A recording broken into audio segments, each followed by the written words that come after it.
El Departamento de Relaciones Públicas, Prensa y Protocolo de la Asamblea Legislativa presenta Asamblea Legislativa Noticias. Porque hay cosas buenas que decir.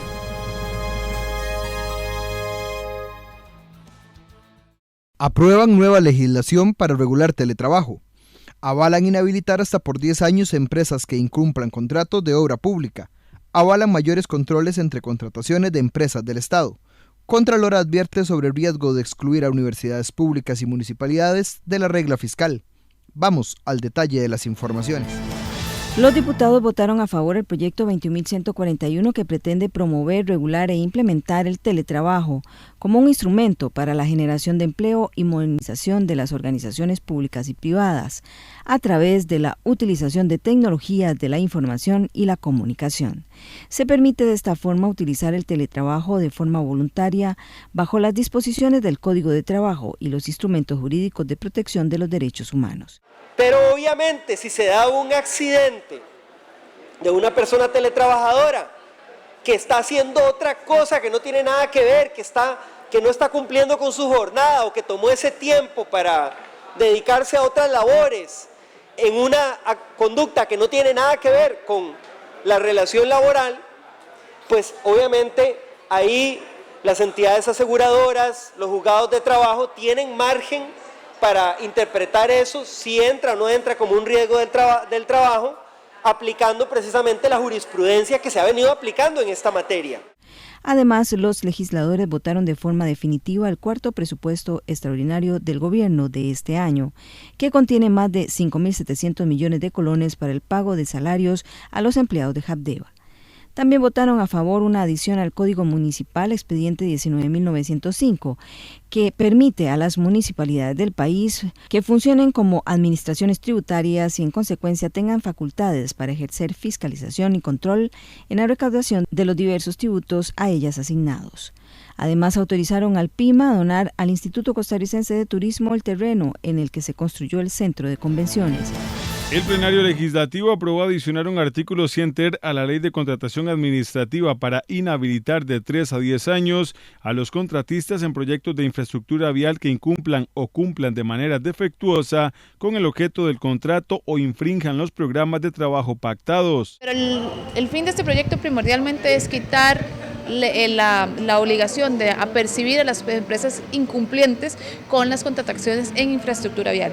Es importante tener claro que hoy en día existe la figura de inhabilitación en contratación, pero en infraestructura vial, por la forma en que está hecha y redactada, es imposible que se pueda aplicar, porque la infraestructura vial tiene diferentes factores comparado a cualquier otra contratación que usted emita con el Estado con un producto específico, en donde se contempla que si una empresa incumple de forma grave, que es importante tener claro que es de forma grave bajo ciertos supuestos, podría ir a la sanción de inhabilitación.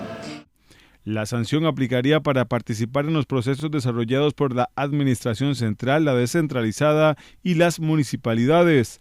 Se entenderá por proyectos de infraestructura vial pública aquellos que impliquen la construcción, reconstrucción, conservación, mantenimiento y rehabilitación que sean ejecutados por el Estado y los gobiernos locales en las vías nacionales y cantonales, incluyendo cualquier tipo de obras relacionadas con puentes. La inhabilitación no se extingue por la fusión, transformación o cambio de razón o denominación social de la sociedad sancionada.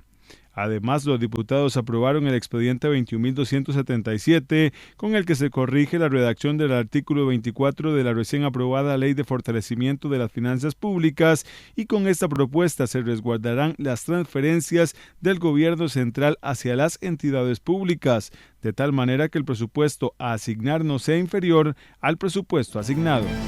La Contralora General de la República, Marta Acosta, le advirtió a los diputados de la Comisión de Asuntos Hacendarios del riesgo que implica para las finanzas públicas el excluir de la regla fiscal a las universidades estatales y a las municipalidades.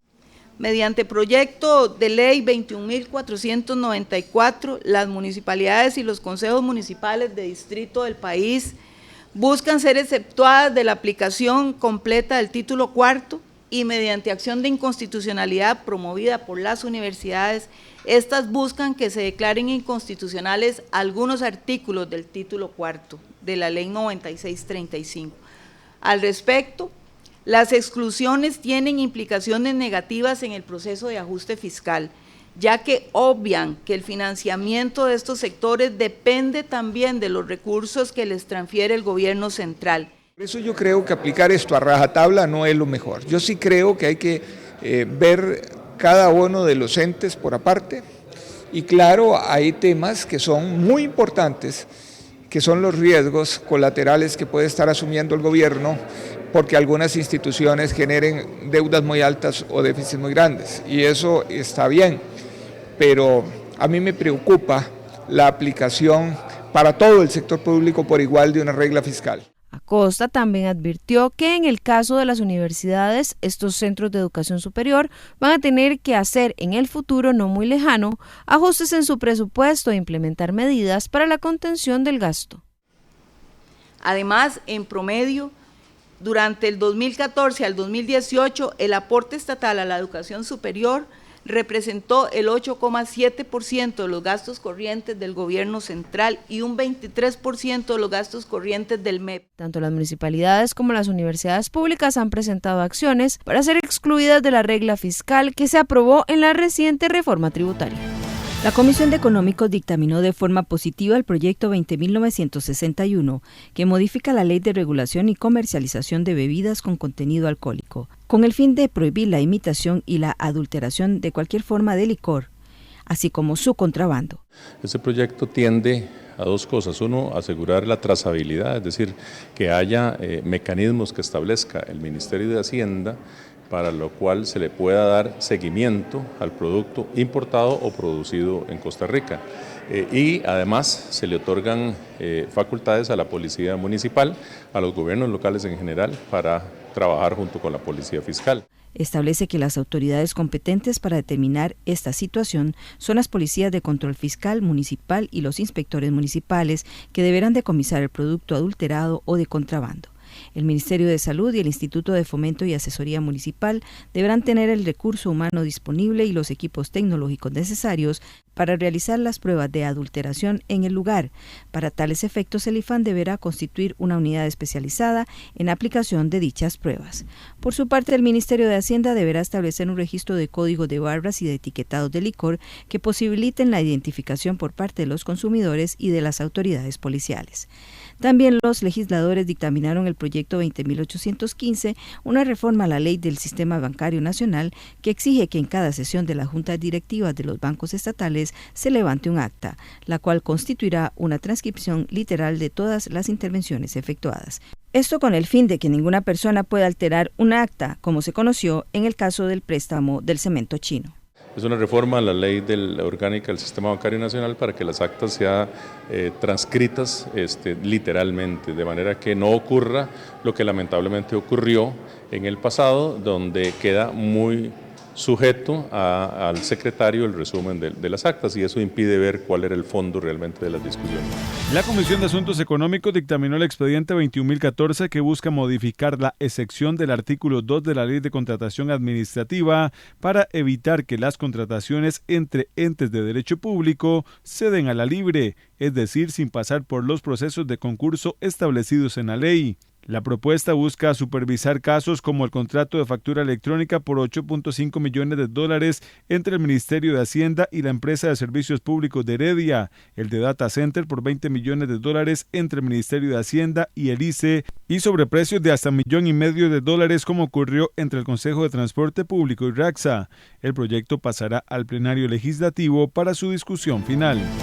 Los diputados de la Comisión de Asuntos Hacendarios recomendaron al plenario legislativo aprobar el informe negativo de mayoría sobre la liquidación de presupuestos públicos del 2018, expediente 21.391. Esta es la primera ocasión en la que los diputados conocen el informe de liquidación presupuestaria en la Comisión de Asuntos Hacendarios y no en la de Control de Ingreso y Gasto Público.